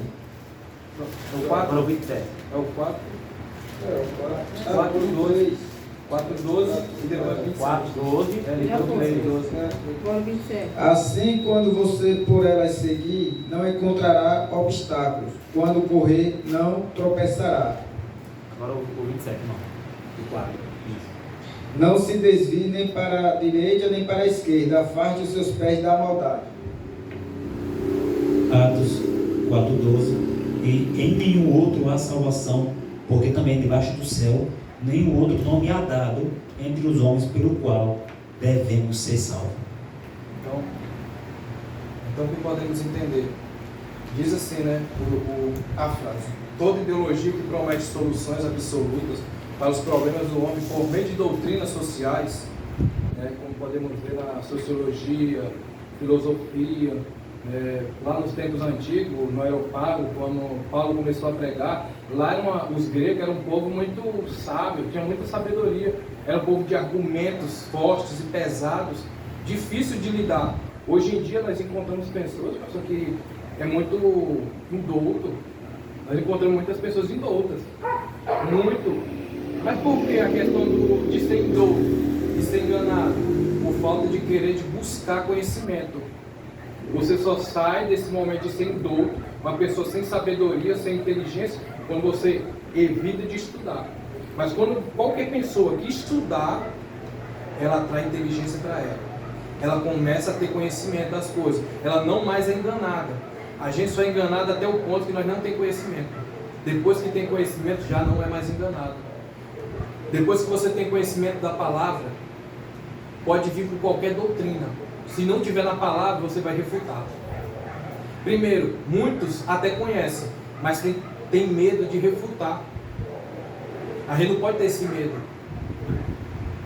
Quando vem as doutrinas falsas, os argumentos falsos, nós temos que refutar. O nosso papel é esse como cristãos. A gente não pode aceitar a mentira.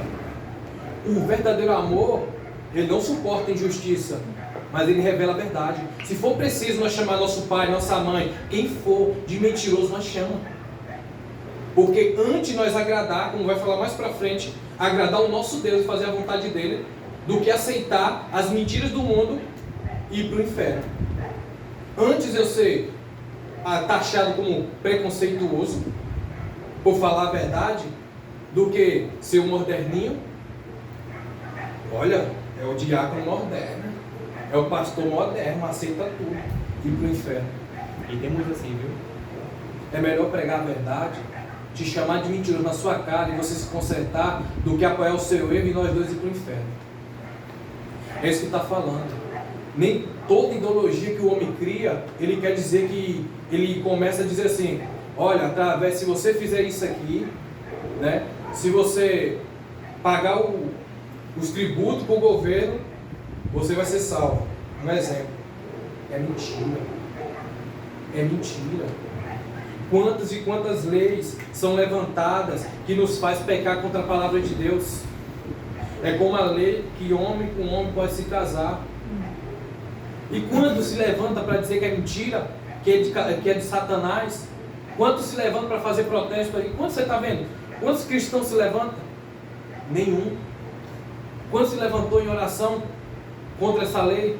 Toda lei, antes de começar a vigorar, ela vai ser sancionada. Ela vai ser escrita, vai ser analisada para colocar em sanção. Mas quantos cristãos se levantou em oração, crendo, para receber a vitória contra essa lei de Satanás? Nenhum. Baixou a cabeça e permitiu. Irmãos, tem coisa que acontece, se nós orar a Deus, Deus impede. Mas nós mesmos permitimos as coisas acontecer. O título 3 diz: materialismo e teologia.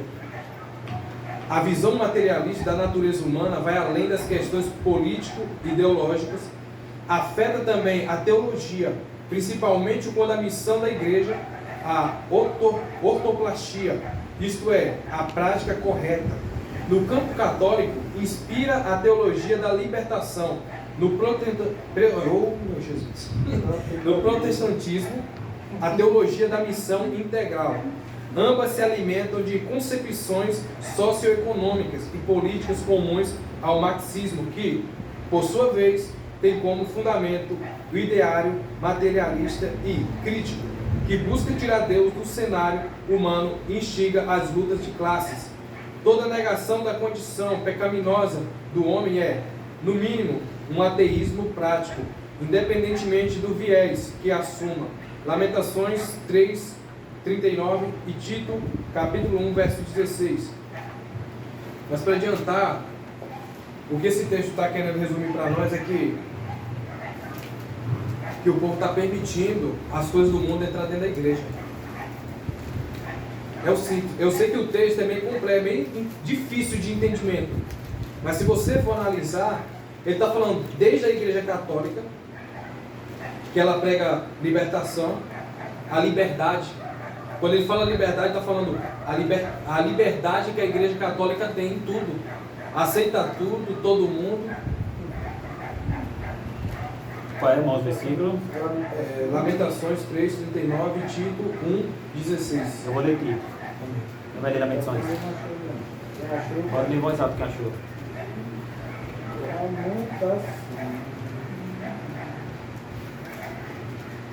Lamentação o quê? 3:19. 39. 3:39.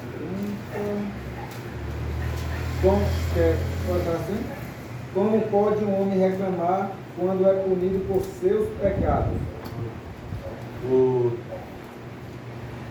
Tito 1,16 diz: confessam que conhecem a Deus, mas negam-nos com as obras, sendo abomináveis e desobedientes, e reprovados para toda boa obra.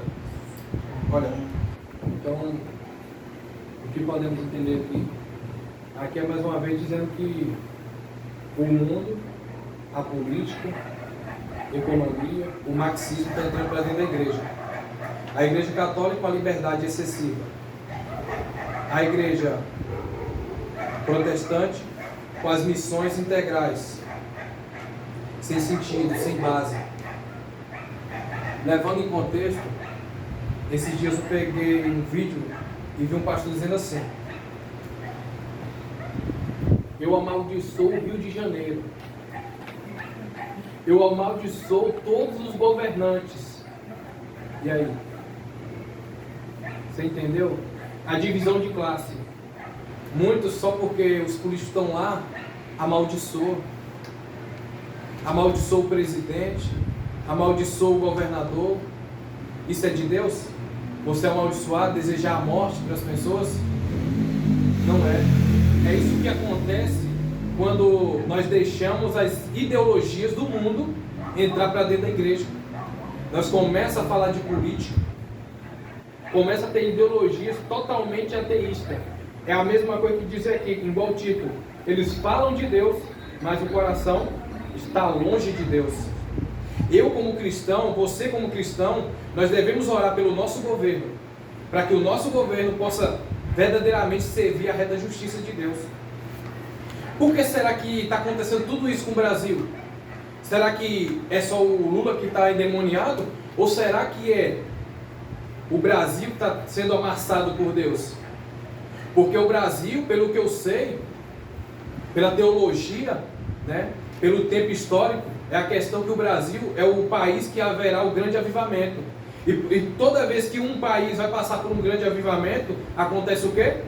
Ele é amassado. Ele é provado. É na prova que nós vemos a fé genuína. Então, quando você olhar para esse presidente, olhar para os demais, o que eles fazem, veja que é Deus tratando de nós. Nós não devemos odiar, mas nós devemos orar. Assim como foi dito pelo pastor, e a palavra diz, nós devemos amar os nossos inimigos. Eles se fazem nossos inimigos, mas nós não somos inimigos deles. O nosso papel é amar essas pessoas, mesmo que elas estejam tomando a direção errada. Então, tem momentos que nós pregamos coisas que não estão na palavra. Nós estamos trazendo coisas de lá do mundo para trazer para dentro da igreja. E começa aquela divisão de classe. Ah, você é de direita ou sou de esquerda? É o que mais acontece nas assembleias. Nas assembleias de Deus é o que mais tem. Olha, o meu pastor aqui é de direita, ele é bolsonarista. Eu sou Lula, eu sou de esquerda. A gente não se bate muito nessa questão de política, na politicagem. Na igreja não existe politicagem. Existe a gente orar por essas pessoas, para que elas venham ter conhecimento da verdade. A gente não pode trazer o mundo para dentro da igreja. Olha, a igreja está sendo muito levada pelo mundo. Tem que ser o contrário. Nós temos que levar a igreja para o mundo, e não o mundo levar a igreja para eles. É o contrário. Nós estamos perdendo. A gente não precisa ter muito número para ganhar essa guerra. Nós só precisamos ter conquistas. Nós só precisamos ir para cima. E como é que nós vamos para cima e conquista essa vitória? Em oração, em jejum. Mas o que eu vejo aqui no Brasil são igrejas fracas, membros fracos, desde membros comuns até aqueles que têm cargo eclesiástico. Estão fracos espiritualmente. Porque a gente não vê mais milagre. O povo não se consagra mais. O povo não busca a presença de Deus. O povo só está vindo para a igreja para encontrar grandes pregadores, nomes famosos. Eles estão dando e vendendo. Gente, o evangelho é muito além do que só sentar e ouvir uma pregação. É muito além do que dar glória e aleluia. O evangelho é graça. O evangelho é restauração. O evangelho é libertação. O evangelho foi pregado para mim e para você, para nós se libertar desse mundo.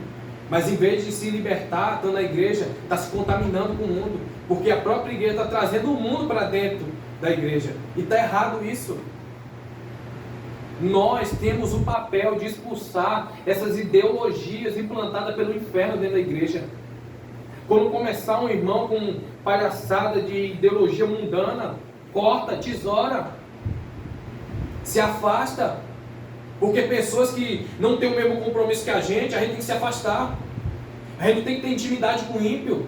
Ímpio a gente não tem intimidade não, irmão. Nós só temos que orar por eles. Que comunhão, né, entre as duas. Que comunhão tem.